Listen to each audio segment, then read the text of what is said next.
வணக்கம். நான் உங்கள் ராமன். தனி மனிதனின் ஆதங்கத்தாலும் ஆதாயத்தாலும் ஏற்படும் உயிரிழப்புகளுக்கு அவன் வாழும் நாட்டு சட்டத்தால் அவனுக்கு தண்டனை உறுதி செய்யப்படுகிறது.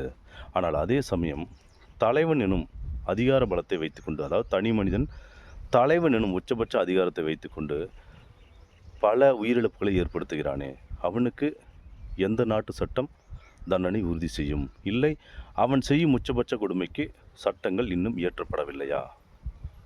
அல்லது மனிதனே மனிதனை அறுவடை செய்யும் அறுவடை திருநாளா?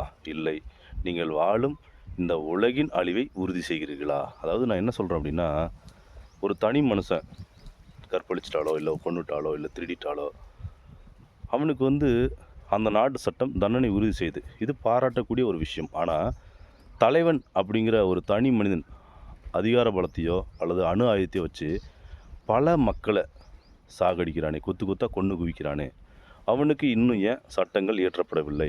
எந்த நாடு சட்டம் அவனுக்கு தண்டனை உறுதி செய்யும்? இல்லை, நம்ம தை ஒன்று அறுவடை திருநாளாக கொண்டாடுற மாதிரி மனிதனையே அறுவடை செய்யும் அறுவடை திருநாளாக கொண்டாடுறீங்களா? அதாவது அறுவடை அப்படின்னா வளர்ந்து முதிர்ந்த பயிர்களைத்தான் மனுஷன் அறுவடை செய்வான். ஆனால் இங்கே என்ன அப்படின்னா, மனிதன் அறுவடை திருநாளாக கொண்டாடினாலும் கூட சின்ன சின்ன குழந்தைங்க எல்லாமே கொள்கிறாங்களே. வயது முதிர்ந்த மக்களை தான் நீங்கள் கொல்லணும். மனிதனை அறுவடை செய்யும் அறுவடை திருநாளும் தான் வயசானவங்க தான் நீங்கள் கொல்லணும். ஆனால் சின்ன சின்ன குழந்தைங்களையும் கொல்றீங்களே, அப்போ அறுவடை திருநாளும் இல்லையா? ஏன்? அதையும் தாண்டி நீங்கள் வாழ்கிற இந்த உலகின் அழிவை உறுதி செய்கிறீர்களா அப்படின்னு சொல்லிட்டு இந்த உலகத்தை பார்த்து எனக்கு ஒரு சில கேள்விகள் கேட்கணும்னு தோணுச்சு. அதை நான் கேட்டுட்டேன். அதே போல் உங்களுக்கு என்ன தோணுதோ? ஏன் அப்படின்னா, இங்கே என்ன நடக்குதுன்னே தெரியல. திடீர்னு போர் பதற்றன்றாங்க, குண்டை போடுறாங்க, மக்கள் குத்து குத்தாக சாகுறாங்க. இங்கே நம்ம பற்றாக்குறை அப்படின்னு சொல்லிடுது. இங்கே பெட்ரோல் டீசல் பற்றாக்குறை தான் நினச்சிட்ருக்கோம். ஆனால் அங்கே வாழ்கிற மக்களுக்கு இறைவன்கிட்ட கேட்டு வந்த அந்த வாழ்நாட்களே பற்றாக்குறையாக போயிடுச்சு. சின்ன சின்ன குழந்தைங்களாம் 10 வயசோ 15 வயசோ தான் அவங்களோட வாழ்நாட்களே. நமக்கு டீசல் பற்றாக்குறை அப்படின்னு சொல்லிட்டு நம்ம பயப்பட்டுருக்குறோம். உணவு இந்த மாதிரிலாம் பஞ்சம் வந்துடும் அப்படின்னு.